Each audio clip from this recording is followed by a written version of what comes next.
ಒಂದೇ ವೇದಿಕೆಯಲ್ಲಿ ನಿಂತು ಯತ್ನಾಳ್ ಬೆವರಿಳಿಸಿದ ಸಂತೋಷ್ ಲಾಡ್. ಶಿವಾಜಿ ಅಶ್ವಾರೂಢ ಲೋಕಾರ್ಪಣೆ ಕಾರ್ಯಕ್ರಮದಲ್ಲಿ ಸಂತೋಷ್ ಲಾಡ್ ಪಾಲ್ಗೊಂಡಿದ್ರು. ಇನ್ನು ಅದೇ ಕಾರ್ಯಕ್ರಮಕ್ಕೆ ಬಸನಗೌಡ ಪಾಟೀಲ್ ಯತ್ನಾಳ್ ಕೂಡ ಬಂದಿದ್ರು.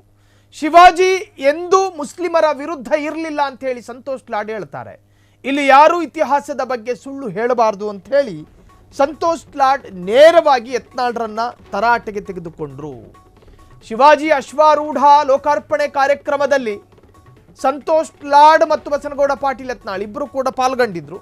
ಆ ಕಾರ್ಯಕ್ರಮದಲ್ಲಿ ಎರಡು ನಾಯಕರ ನಡುವೆ ಸಮರ ನಡೆಯಿತು. ಇಲ್ಲಿ ಯಾರು ಇತಿಹಾಸದ ಬಗ್ಗೆ ಸುಳ್ಳು ಹೇಳಕೂಡದು. ಸಂತೋಷ್ ಲಾಡ್ ಭಾಷಣ ಮಾಡುವುದಕ್ಕೂ ಮುಂಚಿತವಾಗಿ ಯತ್ನಾಳ್ ಭಾಷಣ ಮಾಡಿ ಹೊರಟೋಗಿದ್ರು ಅಲ್ಲಿಂದ. ಅದೇ ವೇದಿಕೆಯಲ್ಲಿ ಯತ್ನಾಳ್ ಕೂಡ ಭಾಷಣ ಮಾಡಿದ್ರು. ಶಿವಾಜಿ ಮುಸ್ಲಿಮರ ವಿರುದ್ಧ ಇದ್ದರು ಎಂಬಂತೆ ಭಾಷಣ ಮಾಡಿದ್ದ ಬಸನಗೌಡ ಪಾಟೀಲ್ ಯತ್ನಾಳ್ ವಾಸ್ತವದಲ್ಲಿ ಶಿವಾಜಿ ಮುಸ್ಲಿಮರ ಸ್ನೇಹಿಯಾಗಿದ್ದ ಅಂತ ಹೇಳಿ ಕಾರ್ಮಿಕ ಸಚಿವ ಸಂತೋಷ್ ಲಾಡ್ ಹೇಳಿದ್ರು. ವೇದಿಕೆಯಲ್ಲಿ ನಿಂತು ಯತ್ನಾಳ್ ಬೆವರಿಳಿಸಿದ ಸಂತೋಷ್ ಲಾಡ್. ಇಬ್ಬರಿಗೂ ಕೂಡ ಸ್ವಾರ್ಥಗಳೇ ಇರೋದಿಲ್ಲಿ. ರಾಜಕಾರಣಿಗಳು ತಮ್ಮ ತಮ್ಮ ಪೊಲಿಟಿಕಲ್ ಬೇಳೆಗಳನ್ನು ಬೇಯಿಸೋದಕ್ಕೆ ಪ್ರಯತ್ನ ಪಡ್ತಾರೆ. ಇಲ್ಲಿ ಎರಡೂ ನಾಯಕರಿಂದ ನಡೆದಿದ್ದದೇ. ಇಲ್ಲಿ ಯಾವ ವಿಸ್ಮಯ, ಯಾವ ಆಶ್ಚರ್ಯವೇನೂ ಇಲ್ಲ. ಎಲ್ಲವೂ ಕೂಡ ನಿರೀಕ್ಷಿತ ಸ್ಟೇಟ್ಮೆಂಟ್ಗಳೇ. ಬಸನಗೌಡ ಪಾಟೀಲ್ ಯತ್ನಾಳ್ ತನ್ನ ಸಿದ್ಧಾಂತದಂತೆ ಭಾಷಣ ಮಾಡ್ತಾರೆ. ಸಂತೋಷ್ ಲಾಡ್ ತನ್ನ ಸಿದ್ಧಾಂತದ ಪರವಾಗಿ ಮಾತನಾಡ್ತಾರೆ. ಸಂತೋಷ್ ಲಾಡ್ ಭಾಷಣ ಮಾಡುವುದಕ್ಕೂ ಮೊದಲು ನೋಡಿ, ಆ ಕಾರ್ಯಕ್ರಮ ಶಿವಾಜಿ ಮಹಾರಾಜರನ್ನ ಯಾರು ಮುಸ್ಲಿಂ ವಿರೋಧಿ ಎಂದು ಹೇಳಬಾರದು, ಇಲ್ಲಿ ಯಾರು ಇತಿಹಾಸದ ಬಗ್ಗೆ ಸುಳ್ಳು ಹೇಳಬಾರದು ಎಂದು ಬಿಜೆಪಿಯ ಉಚ್ಚಾಟಿತ ಶಾಸಕ ಬಸನಗೌಡ ಪಾಟೀಲ್ ಯತ್ನಾಳ್ಗೆ ಕಾರ್ಯಕ್ರಮ ಒಂದರ ವೇದಿಕೆಯಲ್ಲಿಯೇ ಕಾರ್ಮಿಕ ಸಚಿವ ಸಂತೋಷ್ ಲಾಡ್ ತಿರುಗೇಟು ಕೊಟ್ಟರು. ಅದೇ ಕಾರ್ಯಕ್ರಮದಲ್ಲಿ, ಬೇರೆ ಬೇರೆ ವೇದಿಕೆ ಆಗಿರಲಿಲ್ಲ, ಒಂದೇ ವೇದಿಕೆ.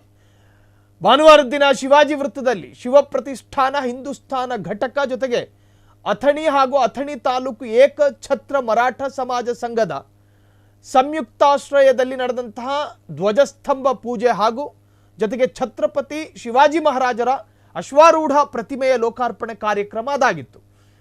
ಜೊತೆಗೆ ಭೋಜರಾಜ ಮೈದಾನದಲ್ಲಿ ಸಾರ್ವಜನಿಕ ಸಭೆ ಕೂಡ ಇತ್ತು. ಆ ಸಮಾವೇಶವನ್ನು ಉದ್ದೇಶಿಸಿ ಸಚಿವರು ಮಾತನಾಡ್ತಾ ಇದ್ರು.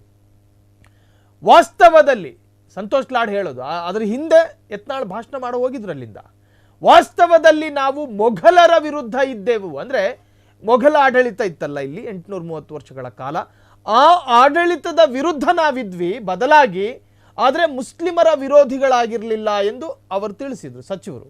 ಅದಲ್ಲದೆ ಶಿವಾಜಿ ಮಹಾರಾಜರು ಯಾವತ್ತೂ ಮುಸ್ಲಿಂ ವಿರೋಧ ಹೇಳಿಕೆಯನ್ನು ಕೊಟ್ಟಿರಲಿಲ್ಲ. ಇಲ್ಲಿ ಯಾರು ಇತಿಹಾಸದ ಬಗ್ಗೆ ಸುಳ್ಳು ಹೇಳಬಾರದು. ಇದು ಯಾಕೆ ಇಲ್ಲಿ ಹೇಳ್ತಾರೆ ಅಂದರೆ, ಅವರು ಭಾಷಣ ಮಾಡುವ ಒಂದು ಅರ್ಧ ಗಂಟೆ ಮುಂಚೆ ಬಸನಗೌಡ ಪಾಟೀಲ್ ಯತ್ನಾಳ್ ಭಾಷಣ ಮಾಡ್ತಾರೆ.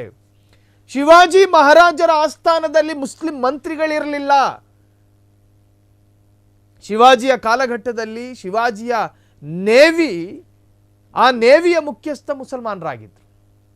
ಅದಕ್ಕೆ ಸಂತೋಷ್ ಲಾಡ್ ಹೇಳುತ್ತಾರೆ, ಇತಿಹಾಸವನ್ನು ಸುಳ್ಳು ಹೇಳಬೇಡಿ. ನೀವು ಇತಿಹಾಸದಲ್ಲಿರ್ತಕ್ಕಂಥ ನಗ್ನ ಸತ್ಯಗಳನ್ನು ಸಮಾಧಿ ಮಾಡಿ ಸುಳ್ಳನ್ನು ಪ್ರತಿಷ್ಠಾಪಿಸಬೇಡಿ ಅಂಥೇಳಿ ಯತ್ನಾಳ್ಗೆ ಅಲ್ಲಿ ತಿರುಗೇಟು ಕೊಟ್ಟರು.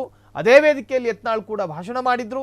ಶಿವಾಜಿ ಮುಸ್ಲಿಮರ ವಿರುದ್ಧ ಇದ್ದರು ಎಂಬಂತ ಭಾಷಣ ಮಾಡಿದ್ದ ಯತ್ನಾಳ್ ವಾಸ್ತವದಲ್ಲಿ ಶಿವಾಜಿ ಮುಸ್ಲಿಮರ ಸ್ನೇಹಿಯಾಗಿದ್ದರು ಅಂತ ಹೇಳಿ ಸಂತೋಷ್ ಲಾಡ್ ಅದೇ ವೇದಿಕೆಯಲ್ಲಿ ಬಸನಗೌಡ ಪಾಟೀಲ್ ಯತ್ನಾಳ್ ಅವರ ಭಾಷಣಕ್ಕೆ ತಿರುಗೇಟು ಕೊಟ್ಟಿದ್ದಾರೆ. ಕ್ಷಣ ಕ್ಷಣದ ಸುದ್ದಿಗಳಿಗಾಗಿ ಫ್ರೀಡಂ ಟಿವಿ ಸಬ್ಸ್ಕ್ರೈಬ್ ಮಾಡಿ, ಲೈಕ್ ಮಾಡಿ ಹಾಗೂ ಫಾಲೋ ಮಾಡಿ.